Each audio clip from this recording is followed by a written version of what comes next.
Moms kitchen. మనం సాయంకాలం వేపుళ్ళు చేసుకుంటుంటాం ఆలుతోటి. చిన్న ముక్కలు తరిగి చేస్తాం, ఉడకబెట్టినవి చేస్తాం, రకరకాలుగా చేస్తాం కదా. అయితే ఇప్పుడు హైదరాబాదు లాంటి ఊళ్ళల్లో ఎక్కువగా బాగా కనిపిస్తాయి. ఈ సీజన్లో చిన్న చిన్న ఆలులు, బేబీ ఆలు అంటారు, బేబీ పొటాటోస్ బాగా కనపడతాయి. 1 కిలో కొంటే ఇన్ని వస్తాయి బోల్డ్. వీటితోటి ఫ్రై చేసుకుంటే చాలా బాగుంటుందండి. జనరల్ ఫ్రై అంటే ఏముంది, కాస్త చారెడ్ నూనె వేయటం, మరి కాస్త ముక్కలు తరిగి పడేయటం కదా. అలా కాకుండా మొత్తం ఆలు మొత్తాన్ని చెక్కు తీయకుండా దీన్ని ఇలాగే వేయించుకుని కొన్ని మసాలాలు యాడ్ చేస్తే అన్నంలోకి బాగుంటుంది, వెజ్ ఫ్రైడ్ రైస్ లాంటి వాటిలోకి బాగుంటుంది, రొట్టెల్లో కూడా బాగుంటుంది, సైడ్ డిష్గా ఎక్సలెంట్గా ఉంటుంది. పిల్లలకి ఈవినింగ్ స్నాక్గా కూడా ఇవ్వచ్చు. మనబట్టి వాళ్ళు కొంచెం తక్కువ తినాలనుకోండి, ఏదో రుచికి ఒకటి తినాలి, ఫ్రై బాగుందని వేస్తే చాలా కష్టం. మనం కూడా దుంపషేపులోకి వస్తాం, తక్కువ తినాలి. టేస్ట్ చాలా బాగుంటుంది, ట్రై చేసి చూద్దాం. చెక్కు తీయక్కర్లేదు. వీటిని ఒక అరగంట నానబెడితే ఈ లోపల ఉండే మట్టి అంతా పోతుంది. బాగా శుభ్రంగా కడిగేసి కట్ చేసేసుకోవటం, వేయించేసుకోవటమే. ముక్కలు చూడండి, కడిగి చిన్న ముక్కలు చేసాం. అంటే ఒక దుంపని, ఈ సైజు దుంప అయితే యాజ్ ఇట్ ఈజ్గా వేసుకోవచ్చు. కొంచెం పెద్దదనుకోండి, కాస్త ఒక రవ్వ పెద్దదైతే సగం ముక్కలు చేయొచ్చు. ఇందులో కొన్ని ఫుల్ అంతే సేమ్ ఫుల్ సైజు ఉంది, కొన్నేమో సగం చేసాం. ఈ ముక్కల్ని ఉడకబెట్టద్దు, డైరెక్ట్గానే వేయించేసుకుందాం. కొంచెం నూనె మాత్రం పడుతుంది.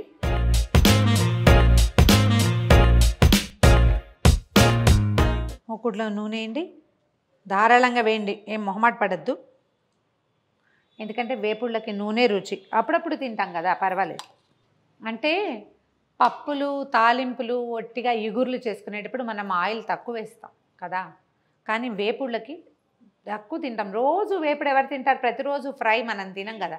అందుకని నిర్మోహమాటంగా నూనె వేసుకోండి. మొన్న మీరు అలా చెప్పారు కదా అని అడగకూడదు నన్ను. ఒక 1/2 టీ స్పూను జీలకర్ర వేద్దాము. వేపుళ్ళకి జీలకర్రేనండి, పైన కూడా పొడి వేసుకోవచ్చు. జీలకర్ర వేగాక వెల్లుల్లిపాయలు చిన్న ముక్కలు తరిగి పెట్టాను, అవి వేసేయండి. ఒక 5-6 పాయలు చిన్నవి గర్భాలు తీసేసి చెక్కు తీయండి, తర్వాతే వేయండి.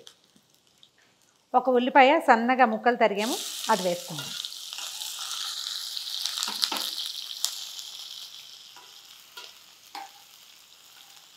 ఇది మీరు ఇంకా సన్నగా చాప్ చేయగలిగితే బాగుంటుంది. ధనియాల పొడి మనం కొంచెం వేయించి కొద్దిగా కొట్టి పెట్టుకుంటే ఈ వేపుళ్ళన్నిటికీ బాగుంటుందండి. అంటే మెత్తగా ఏం చేయక్కర్లా, బరక పొడి కూడా బాగానే ఉంటుంది. మా పొడి కొంచెం మెత్తగా ఉంది, కానీ కొంచెం 4-5 దెబ్బలు కొడితే వేయించింది అయితే ఏమవుతుందంటే మనకి గింజ భావకంగా ఉండదు, అలాగని పొడి అయిపోదు. ఎంత మంచి వాసన వస్తుందో. ఒకవేళ ఏమైనా ఇటాలియన్ చాయిస్లు ఉంటే ఆరిగానో లాంటివి దొరుకుతాయి కదా, మార్కెట్లో కనిపిస్తుంది. కసూరి మేథి వేసుకోవచ్చు, ఆరిగానో వేసుకోవచ్చు. తేపకొక టేస్ట్ కూడా మార్చుకోవచ్చు, మన ఇష్టం. ఇవాళ ధనియాలు వేసామనుకోండి, నెక్స్ట్ టైం చేసేటప్పుడు ఇంకా ధనియా కాదు, వస్తువు అదే, రుచి మారిపోతుంది అనమాట. వాసన మారేసరికి టేస్ట్ మారుతుంది కదా. ఇటాలియన్ టేస్ట్లో చేసుకోవచ్చు. ఆరిగానో చాలా బాగుంటుంది వేపుళ్ళల్లో. ఎండుమిర్చిని కొంచెం దెబ్బ కొడితే కాస్త బరకగా పొడిలాగా అవుతుంది కదా. ఇందులోకి ఎర్రటి కారం కాకుండా ఇవి వేసుకుందాము. కారం వస్తుంది, చూడ్డానికి కూడా బాగుంటుంది. కొంచెం వేగనివ్వండి, చూడ్డానికి ఎంత ఇంట్రెస్టింగ్గా ఉందో చూడండి. దీంట్లో మనం కట్ చేసి కడిగి శుభ్రంగా కొంచెం కొన్నిటికి చిట్టి వాటికి చెక్కు తీసాను, పెద్దవాటికి చెక్కు తీయలేదండి. మీ చాయిస్, చెక్కు అస్సలు కాకపోతే తీసేయండి, తీయకపోయినా పర్వాలేదు.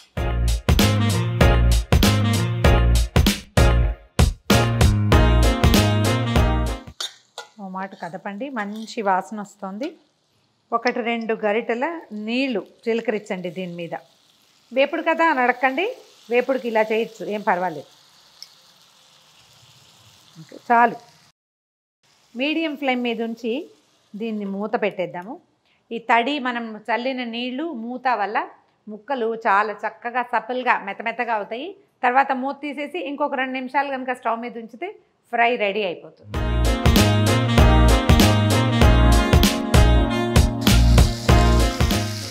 ముక్కలు చూడండి కొంత మట్టుకు వేగినట్టు అనిపిస్తున్నాయి, ఆయిల్ బయటకు వచ్చేస్తుంది, వాసన చాలా బ్రహ్మాండంగా వస్తుంది. ఉడికిందా లేదో చూద్దాం. కొంచెం సుమారుగా ఉంది, అందుకని ఇప్పుడు ఏం చేయాలంటే దీనికి సరిపడా ఉప్పు వేసేసుకోవాలి. మీ అలవాటు అండి, మనం వేపుళ్ళు తినేటప్పుడు అంత హెల్తీ కాదనిపిస్తుంది కదా, అలాంటప్పుడు ఉప్పు అయినా హెల్తీగా చేస్తే బాగుంటుంది. హిమాలయన్ పింక్ సాల్ట్ లాంటివి ఏమైనా వాడుకోండి, బాగుంటుంది.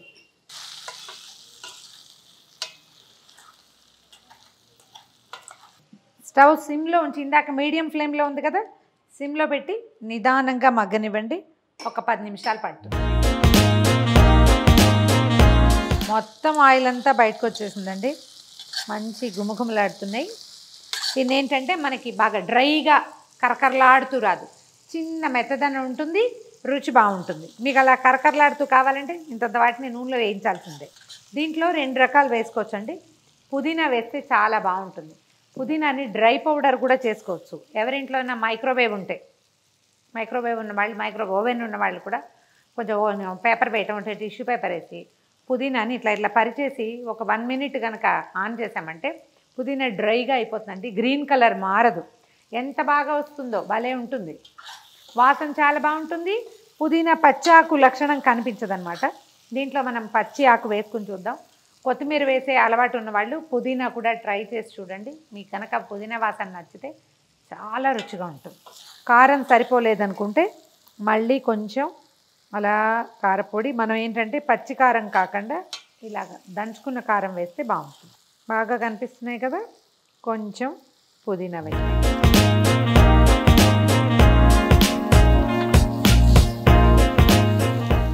చాలా ఐటమ్స్ చేసుకున్నప్పుడు దీన్ని చక్కగా ప్లేట్లో వేసేస్తే ఫోర్క్తో తింటమే, అన్నంతో పాటు నలుచుకుని తినడానికి బాగుంటుంది.